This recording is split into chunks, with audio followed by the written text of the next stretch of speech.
everybody, welcome to my first video of 2019 and welcome back to this channel. My name is Alan and this is my life in Taiwan, a channel where I enjoy sharing some of the interesting tidbits about my life here, living and working as an English teacher in the beautiful Asian country of Taiwan. To anybody that's new to the channel, thanks so much for being here, and an extra special welcome to the recent influx of Turkish subscribers that joined the channel after my recent amazing collaboration with the fantastic Ufong. But whoever you are and wherever you are watching from, thank you for being one of the 85,000 subscribers that have led me to creating this video. Because as you may or may not be aware, somewhere back around the 70,000 subscriber mark,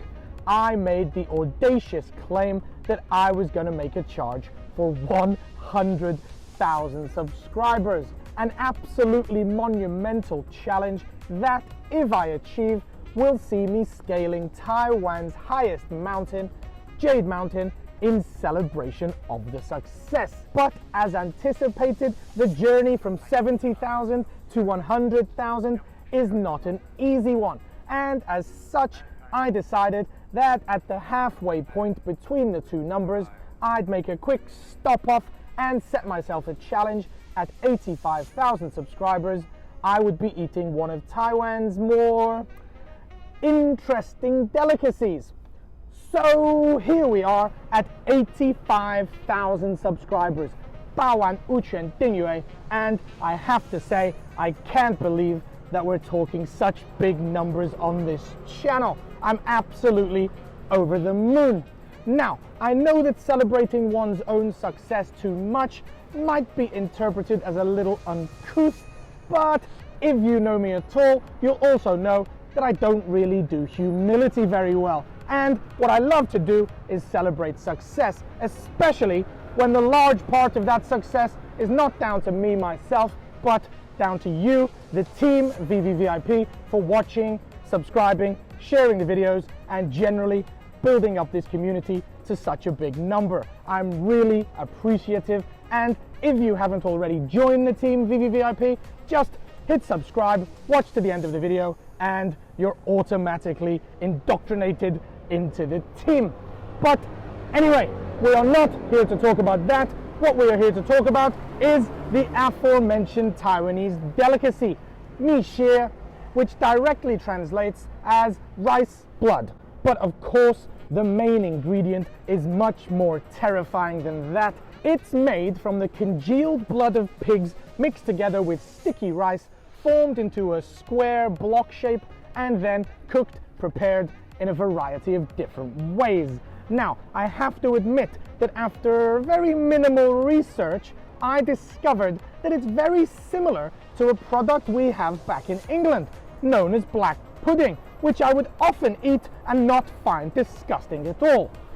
So rather than faking disgust and pretending that it's a food that I'm going to find difficult to eat, what I'm actually going to do, I'm going to investigate the various different styles of mi xie that are available to us here in Taiwan. And the first mi xie that I'm going to try is actually available on almost every street corner here in Taiwan, at almost every convenience store, because it is available as part of a meal known as Guangdong, which is basically a kind of soupy little buffet where you can pick various different meats, vegetables, and other unidentifiable snacks, put them into a bowl with a little bit of soup, maybe add some noodles, and give yourself a nice winter warming. Give me 1 second, I'm gonna nip inside, pick up some mi xie, I'll be right back.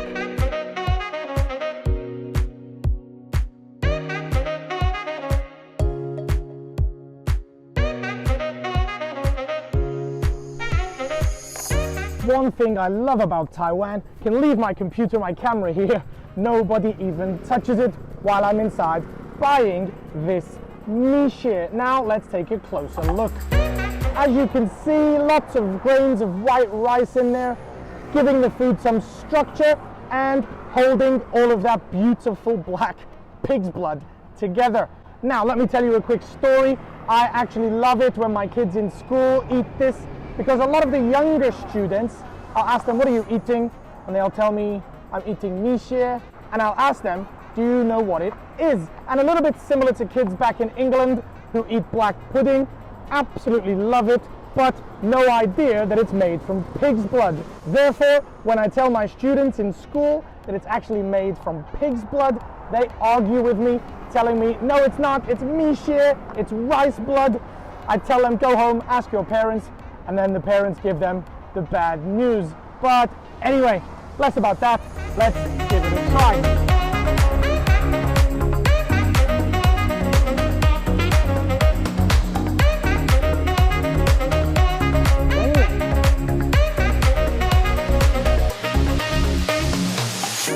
I don't deny there's some strange evolutionary process going on, but mankind won't be destroyed. The fact that you and I are well, here today. that was interesting to say the least. I have to admit, I was expecting it to be a lot more like black pudding, but because of the way that this one is cooked, I think, boiled in that water rather than being fried like we do black pudding, to be honest, a little bit bland, a little bit soggy, too much water. Not too bad, but I think we can definitely do better. So on to the second variety of米血, and for that I'm going to be trying the deep fried variety, available at most night markets or on food streets around the city, just like this one behind me. I'm hoping that it's going to be a little more interesting and have a little bit more flavor to it than that rather bland one I tried at 7-Eleven. I've been told that this shop over my left shoulder has some awesome fried米血. Give me a second and I'll be right back.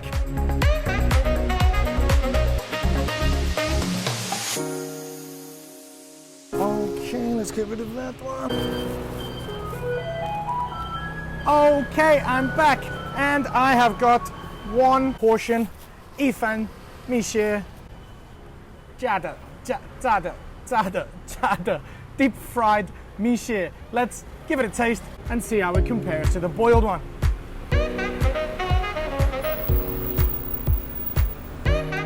Oh.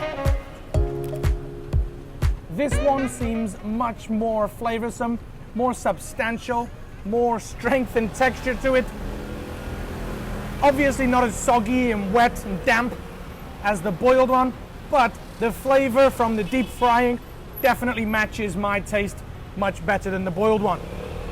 A little bit of spiced chili powder adds to the flavor, and in fact, I could imagine sitting drinking 4, 5 or 6 beers while eating the rest of this one.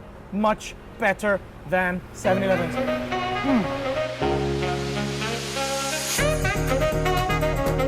Wow, that was really good. Very tasty. If you ever find yourself in Taichung, in the North District, get yourself to Beiping Daji Pai, Beiping Big Chicken Steak, and order yourself some deep fried米血.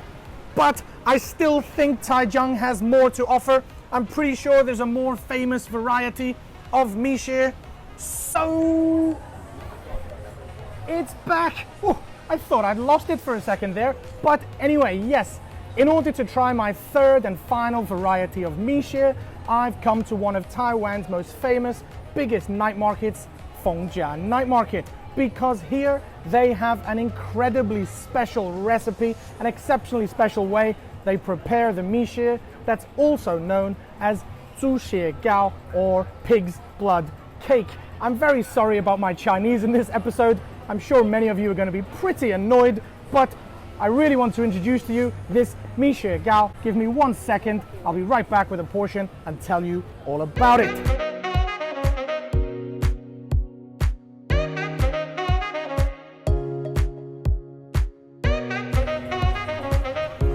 Okay, yes, as you probably can see, this one looks incredibly different to the first two, and that's because of that special recipe, that special preparation method that I mentioned earlier.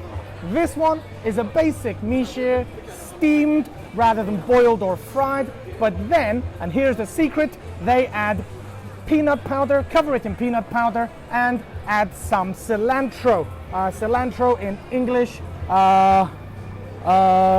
what's cilantro in English? Coriander. They add some coriander. I've become so American. Coriander, peanut powder, and a special barbecue sauce. This is the famous one. This is the one I've been waiting all day to try. Let's not waste any more time. Let's get stuck in.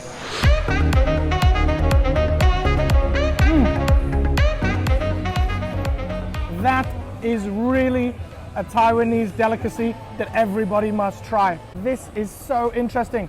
The peanut powder, very dry. The miche inside, moist from the steaming, but not too moist like that 7-Eleven that's been soaking all day. And then a little bit of spice, a little bit of, a lot of flavor from that coriander. Really, really good, amazing Taiwanese delicacy.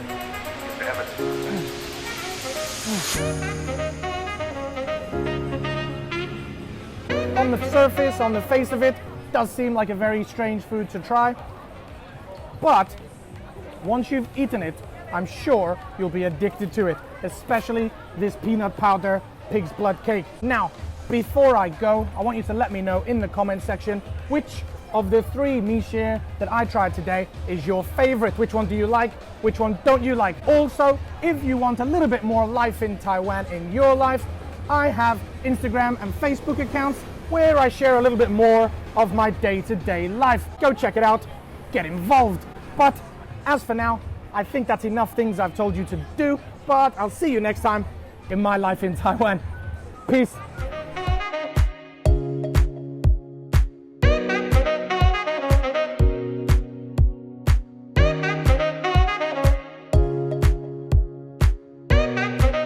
Okay, yes, I'm back and thanks for being here to the very end of the video. I've got a little message for you, and an old friend is selling some painting. He's sponsored this video and he's selling all of these original artworks. Chad, how much? 1,000 upwards. 1,000 upwards.